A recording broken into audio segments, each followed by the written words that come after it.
Inscrito do canal, chupa essa manga que estou, professor Jean, e a partir de agora é a revisão do segundo ano do ensino médio Colégio Juvenal de Carvalho, a rede salesiana de escolas, meu filho.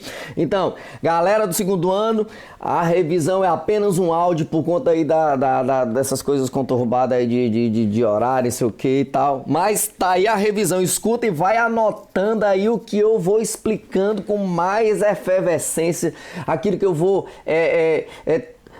me dedicando com mais propriedade. Anota e não esquece de dar o sababa, beleza? Antes de mais nada, vamos aqui falar que o conteúdo programático da nossa prova trimestral, tá certo?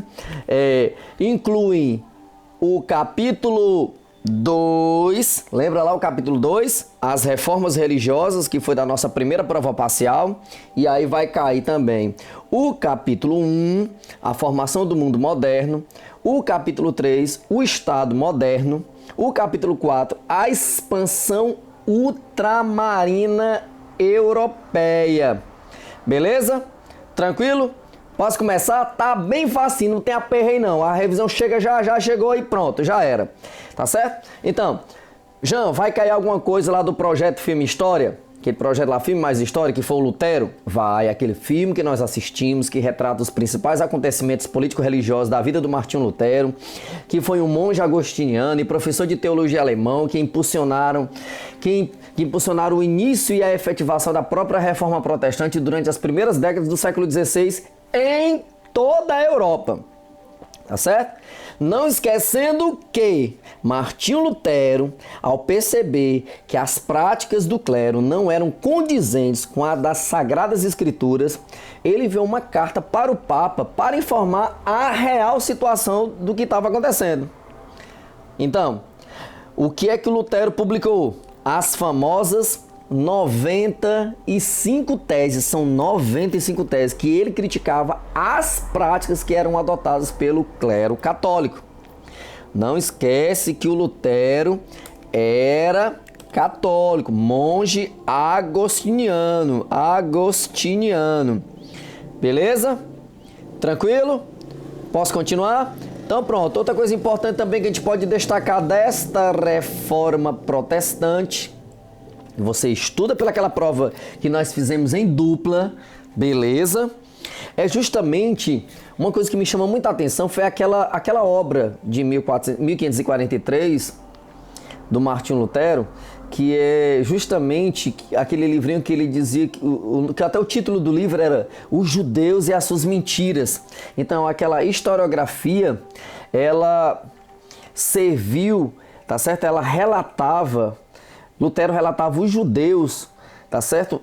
Como intolerantes e, através da sua própria obra, ele perseguia, tá certo? Então o livro tinha uma forte base, uma forte estrutura antijudaica. Então, foi um livro que foi a base de todo o antissemitismo. Tranquilo? Outra coisa importante também, que você não pode esquecer, é que a doutrina puritana, a doutrina do João ou Jean Calvino, como você achar melhor, então, ela relatava uma rigorosa educação religiosa. E claro, entre eles estavam os princípios econômicos. E isso tudo estava intimamente ligado à questão da ética protestante e, claro, às bases do capitalismo ocidental. Beleza? Já falando a respeito do Estado moderno, tá certo? Uma coisa importante que a gente não pode esquecer é o seguinte, é a famosa obra do Nicolau Maquiavel, um pensador florentino, né, que ele afirmava que o governante, para se manter no poder, tá certo? Ele tinha que ser firme. Ele não precisava ser amado, ele precisava ser temido. Então, Nicolau Maquiavel também usava como meios disponíveis para findar o que ele acreditava. Ele dizia que os fins justificam os meios. Então isso tudo está na principal obra do Nicolau Maquiavel, chamada O Príncipe. Outra coisa importante também que a gente tem que destacar é que o absolutismo e a própria política econômica que a gente destacou na sala de aula eram duas partes de um sistema muito amplo, tá certo? Que a gente denomina de antigo regime. Então, falou de antigo regime, gente, não pode esquecer, já tem que fazer uma associação com o absolutismo. Absolutismo, centralização político-administrativa. Por quê? Porque o Estado controlava tudo. Tá certo? Então, o que expressa a prática dos estados absolutistas, não tem por onde correr, meu irmão. Olha a manga bem docinha.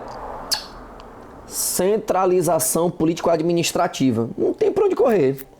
Tá certo? Tranquilo? Beleza? Já falando um pouquinho agora do Renascimento.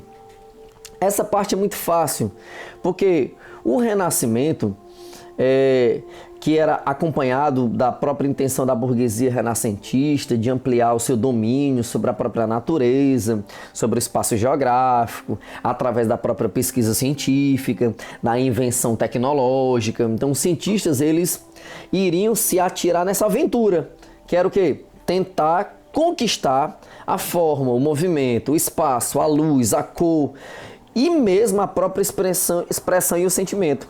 Então, o espírito todo do Renascimento da época, o espírito renascentista da época, na qual estava na sua produção artística, ela tem uma relação.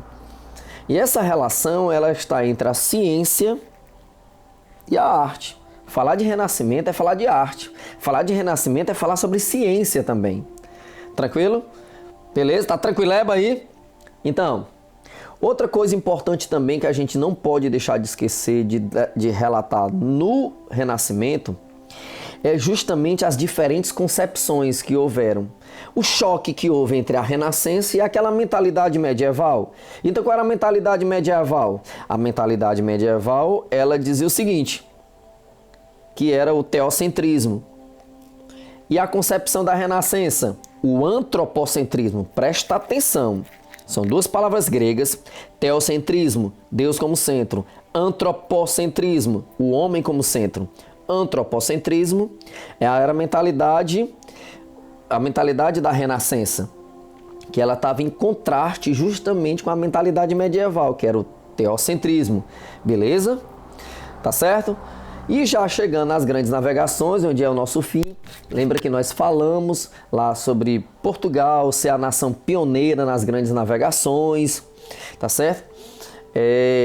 Portugal tem esse pioneirismo porque tinha uma posição geográfica privilegiada, ausência de guerras, uma precoce centralização política, tá certo? Uma burguesia interessada em novas terras, porque se necessitava de especiarias, que eram as especiarias orientais.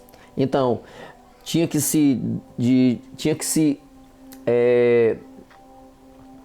lançar ao mar Atlântico.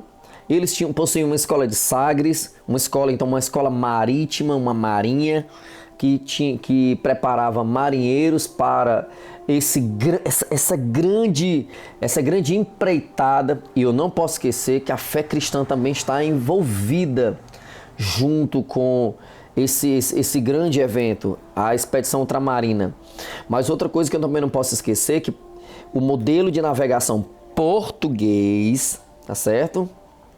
O modelo de navegação português era circunnavegando a África, tá certo? Então, os portugueses preferiram circunnavegar a África, contornando a África, que a gente chama também de périplo africano. Fez isso Vasco da Gama, não foi? Fez isso o Bartolomeu Dias.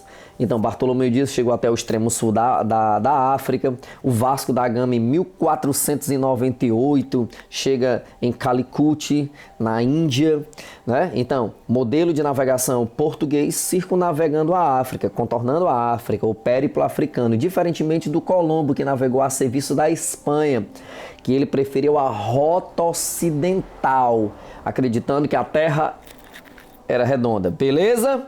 Tranquilo no mais, chupa essa manga bem docinha, é só isso mesmo, não tem por onde correr não. Fica tranquileba, beleza? Beleza? Chupa essa manga! Uhul! Caramba, tá bom, beleza.